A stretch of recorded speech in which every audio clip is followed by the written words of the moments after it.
اعوذ باللہ من الشیطان الرجیم بسم اللہ الرحمن الرحیم وَلَئِن شِئْنَا لِنَذْهَبَنَّ بِالَّذِي أَوْحَيْنَا إِلَيْكَ ثُمَّ لَا تَجِدُ لَكَ بِهِ عَلَيْنَا وَكِيلًا۔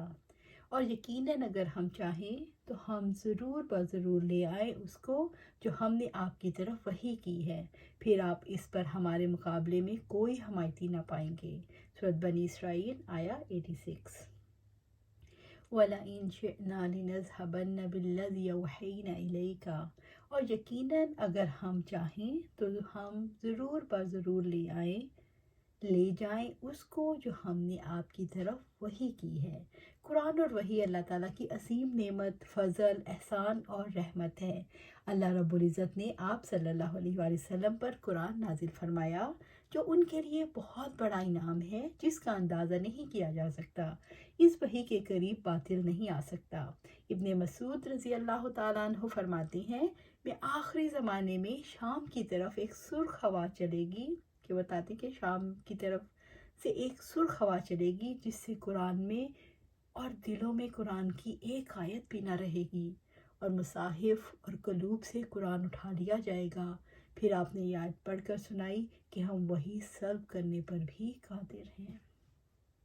ثم لا تجدوا لک بہ علینا وکیلا، پھر آپ اس پر ہمارے مقابلے میں کوئی حمایتی نہ پائیں گے، یعنی جس ہستی نے آپ صلی اللہ علیہ وآلہ وسلم پر قرآن نازل کیا ہے اگر وہ اسے واپس لے لے تو آپ کوئی ہستی نہیں پائیں گے جو اسے واپس لا دے، اور آپ کو کوئی وکیل ایسا نہیں ملے گا جو اللہ تعالیٰ کے فضل و کرم یعنی قرآن کو واپس لا سکے۔ قرآن مجید اللہ تعالیٰ کی وحی ہے، اس کو ثابت کرنے کے لیے کیا دلیل دی گئی ہے؟ اللہ تعالیٰ نے واضح کیا ہے کہ اگر ہم چاہیں تو وحی کے ذریعے جو کچھ عطا کیا ہے سب کچھ چھین لیں۔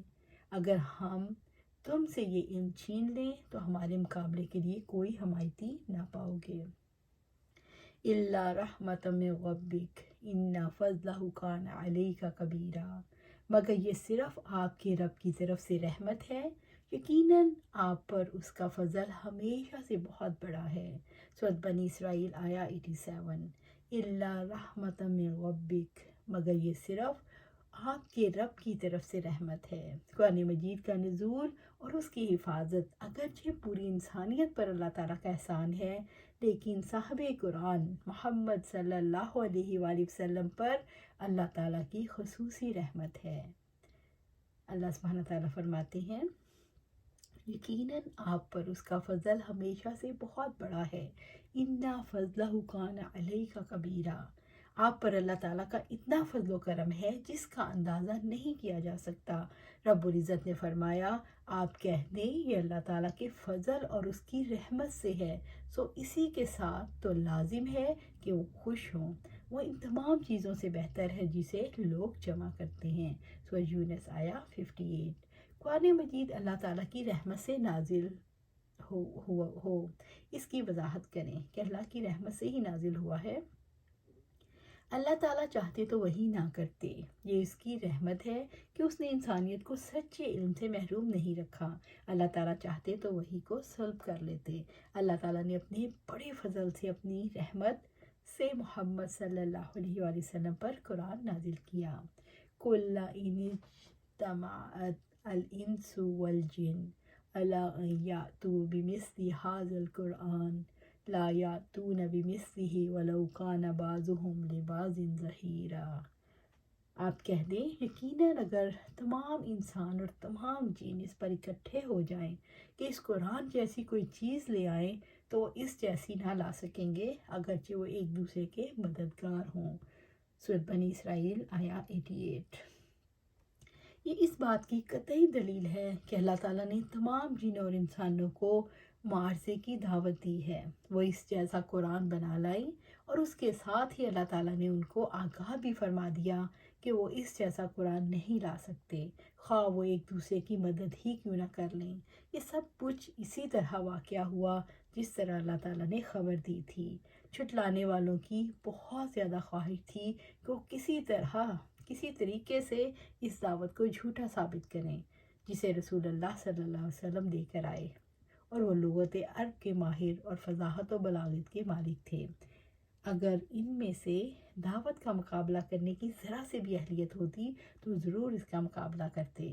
اس سے یہ واضح ہو گیا کہ انہوں نے اس بارے میں اپنی بے بسی کو تسلیم کر لیا اور قرآن کے معارضے سے عاجز آ گئے، اور وہ مخلوق جو مٹی سے پیدا کی گئی، جو ہر پہلو سے ناقص ہے، جو علم، قدرت اور ارادہ اور مشیت سے محروم ہے، اس کا کلام اور کمال اس کے رب کا عطا کردہ ہے۔ رب کائنات کے کلام کا کس طرح مقابلہ کر سکتی ہے، جو تمام بھید کو جاننے والا ہے، کمال مطلق، حمد مطلق اور مجد عظیم کا مالک ہے۔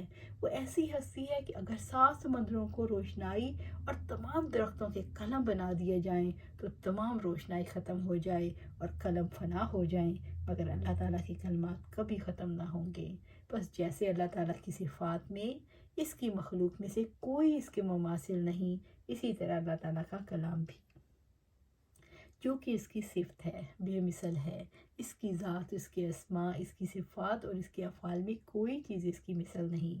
تب ہلاکت ہے اس شخص کے لیے جو مخلوق کے کلام کو خالق کے کلام کے مشابہ قرار دیتا ہے اور کہتا ہے کہ محمد صلی اللہ علیہ وآلہ وسلم نے اسے اپنے دل سے گھڑ کر اللہ تعالیٰ پر افطرا پردازی کی ہے۔ رب العزت نے فرمایا، اور یہ قرآن ایسا نہیں کہ غیر اللہ سے گھڑ لیا گیا ہو، لیکن اس کی تصدیق ہے جو اس سے پہلے ہے اور کتاب کی تفصیل ہے۔ اس میں کوئی شک نہیں کہ اللہ رب العالمین کی طرف سے ہے، یا وہ لوگ کہتے ہیں کہ اس نے اسے گھڑ لیا۔ آپ کہہ دیں تو اس جیسی ایک صورت تم لے آؤ، اور اللہ تعالیٰ کے سوا جن کی تم استطاعت رکھتے ہو ان کو بلا لاؤ اگر تم سچے ہو۔ سورہ یونس آیا 37 اور 38۔ اسی طرح اللہ سبحانہ تعالیٰ فرماتے ہیں، اور جب ان پر ہماری واضح آیات پڑھی جاتی ہیں تو جو لوگ ہماری ملاقات کی امید نہیں رکھتے تھے وہ کہتے ہیں اس کے علاوہ کوئی اور قرآن لاؤ یا اس کو بدل دو۔ آپ کہہ دیں میرے لیے یہ ممکن نہیں کہ میں اپنی جانب سے اسے بدل دوں، میں اس کی پیروی کرتا ہوں جو مجھ پر وحی کی جاتی ہے۔ بلا شبہ اگر میں اپنے رب کی نافرمانی کروں تو میں ایک بہت بڑے دن کے عذاب سے ڈرتا ہوں۔ سورہ یونس آیا 15۔ اللہ سبحانہ تعالیٰ ایک جگہ اور فرماتے ہیں، یا وہ کہتے ہیں کہ اس نے خود یہ قرآن گھڑ رکھا ہے۔ آپ کہتے ہیں تم بھی اس جیسی 10 کھڑی ہوئی صورتیں لے آؤ اور اللہ تعالیٰ کے علاوہ جسے بھی تم بلا سکتے ہو بلا لاؤ اگر واقعی تم سچے ہو۔ چنانچہ اگر وہ آپ کی بات قبول نہ کریں تو جان لو بلا شبہ یہ اللہ تعالیٰ کی علم سے اتارا گیا ہے، اور یہ کہ اس کے سوا کوئی معبود نہیں، پھر کیا تم فرما بردار ہو۔ سورۃ ہود آیا 13 اور 14۔ قرآن کی فضیلت کا تذکرہ ہے۔ اگر کائنات کے تمام انسان اور جن قرآن جیسی عظیم کتاب لانے پر اتفاق کر لیں، یہ کتاب نہیں لا سکتے، اگرچہ وہ ایک دوسرے کے ساتھ تعاون ہی کیوں نہ کر لیں، کیونکہ یہ کام ساری مخلوقات کی طاقت سے باہر ہے۔ خالق کا کام مخلوق کے کلام سے مشابہ نہیں ہو سکتا۔ وَلَقَدْ صَرَّفْنَا لِلنَّاسِ فِي هَذَا الْقُرْآنِ مِنْ كُلِّ مَثَلٍ فَأَبَى أَكْثَرُ النَّاسِ إِلَّا كُفُورًا۔ اور بلا شبہ ہم نے اس قرآن میں یقیناً ہر قسم کی مثالیں طرح طرح سے بیان کی ہیں، مگر اکثر لوگوں نے کفر کے سوا ہر بات کا انکار کیا ہے۔ سورۃ بنی اسرائیل آیا 89۔ وَلَقَدْ صَرَّفْنَا لِلنَّاسِ فِي هَذَا الْقُرْآنِ مِنْ كُلِّ مَثَلٍ۔ اور بلا شبہ ہم نے اس قرآن میں یقیناً ہر قسم کی مثالیں طرح طرح سے بیان کی ہیں، یعنی ہم نے اس قرآن میں مختلف طرح کی مثالیں اور مواعظ بیان کیے ہیں، ان کے مضامین کو بار بار دہرایا ہے تاکہ وہ نصیحت حاصل کریں اور تقوی اختیار کریں، مگر اکثر لوگوں نے کفر کے سوا ہر بات کا انکار کیا ہے، مگر کم لوگ نصیحت حاصل کرتے ہیں۔ اکثر لوگ اللہ تعالیٰ کی اس سے بڑی نعمت کی ناقدری کرتے ہیں، یعنی وہ معجزات اور آیات کا مطالبہ کرتے ہیں۔ اکثر لوگ حق نہیں مانتے، سیدھی بات کو ٹھکرا دیتے ہیں، وہ اپنے آپ کو حق پر سمجھتے ہوئے باطل پر جمے رہتے ہیں۔ وَقَالُوا لَن نُؤْمِنَ لَكَ حَتَّى تَفْجُرَ لَنَا مِنَ الْأَرْضِ يَنبُوعًا۔ اور انہوں نے کہا ہم ہرگز آپ پر ایمان نہ لائیں گے جب تک کہ آپ ہمارے لیے زمین سے کوئی بہتا چشمہ جاری نہ کر دیں۔ سورۃ بنی اسرائیل آیا 90۔ اور انہوں نے کہا ہم ہرگز آپ پر ایمان نہ لائیں گے جب تک کہ آپ ہمارے لیے زمین سے کوئی بہتا ہوا چشمہ جاری نہ کر دیں۔ مشرکین مکہ نے ایمان لانے کے لیے خرق عادت معجزات کو طلب کیا، مثلاً اس وقت تک ایمان نہیں لائیں گے جب تک کہ زمین پھاڑ کر چشمے نہیں نکال لاتے۔ اللہ سبحانہ تعالیٰ سے دعا ہے کہ ہم ان باتوں میں توجہ نہ دیں، ہم بھی کوئی معجزے کا انتظار نہ کریں، ہم ابھی سے اور اسی وقت قرآن و سنت کو پڑھنا شروع کریں، پڑھیں پڑھائیں، اس پر عمل کریں اور دوسروں میں کو پھیلائیں اور دین کو قائم کرنے کی کوشش کریں۔ یہ نہ ہو کہ ہمارا بھی وقت گزر جائے اور ہم کسی مسیحا کے انتظار میں بیٹھے رہیں یا امام مہدی کے انتظار میں بیٹھے رہیں۔ اللہ سبحانہ تعالیٰ سے دعا ہے قرآن و سنت کو ہمارے روزمرہ کی زندگی میں شامل فرما دے اور اس پر استقامت عطا فرما۔ آمین یا رب العالمین۔